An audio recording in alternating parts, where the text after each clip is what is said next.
ফের খবরের শিরোনামে কৃষ্ণনগর শক্তিনগর জেলা হাসপাতাল। দুর্ঘটনায় জখম শিশুকে হাসপাতালে নিয়ে গিয়েছিল পরিবারের লোকজন। বিনা চিকিৎসায় দীর্ঘক্ষণ তাকে ফেলে রাখা হয় বলে অভিযোগ। এর ফলে মৃত্যু হয় শিশুটির। ঘটনাটি ঘটেছে নদিয়ার কৃষ্ণনগর শক্তিনগর জেলা হাসপাতালে। এরপরেই পরিবারের লোকজন হাসপাতাল চত্বরে ধর্নায় বসে পড়েন। পরিবার সূত্রে দাবি, সকালবেলা স্কুলে ওই শিশুকে নিয়ে যাওয়ার সময় টোটো ও লরির মাঝামাঝি অবস্থায় পড়ে যান। অভিযোগ, শিশুটির আঘাত গুরুতর হওয়া সত্ত্বেও কোনো চিকিৎসক তাকে দেখতে আসেননি। হাসপাতালেই নাকি ফেলে রাখা হয়েছিল। এমনকি বারবার বলা সত্ত্বেও ডাক্তার দেখতে আসেননি। অত্যাধিক রক্তক্ষরণের ফলে মারা যায় শিশুটি। এরপরেই কার্যত ক্ষোভে ফেটে পড়ে ওই শিশুর পরিবার। হাসপাতালের বাইরে ধর্নাতেও বসে পড়েন তারা। থানায় গিয়ে লিখিত অভিযোগ জানান ওই পরিবার। ঘটনাক্রমে বিবেচনা করে তদন্তের আশ্বাস দিয়েছেন কৃষ্ণনগর থানার পুলিশ।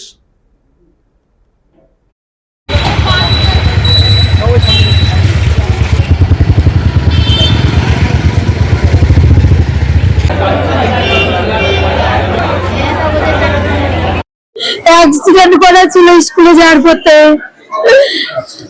কখন হয়েছে এটা? 10টার সময় সকালবেলা? বন বক্স কৃষ্ণনগর আমাদের বাড়ি চামটা ক্যাম্প। বললো এক্সে করেছে, বললো পায়ে লেগেছে, ভর্তি করে দাগ করেছে, ব্যান্ডেজ করে দেবো। দোতলায় নিয়ে গেছি, বমি করেছে, ডেকেছে, বললো যে তোমার ছেলে জল কাছে হাতে একটা কি ঢুকালো এসে, বললো সুস্থ আছে, কিছু হয়নি তোমার ছেলে। তোর ছেলেটা বিনা চিকিৎসায় মারা গেল, আমি শাস্তি চাই, আর বিচার চাই। আমি এর বিচার চাই, আমার ছেলেটা চিকিৎসা ছাড়া মরে গেল, আমি এটা বিচার চাই, আর কিচ্ছু চাই না। আমি ওদের ডাক্তারের গাফিলতিতে আমার ছেলে মরে গেল। তাকে 3-4 ঘন্টা বেডে ফেলে রেখে একটু মলম পর্যন্ত লাগায়নি তারা।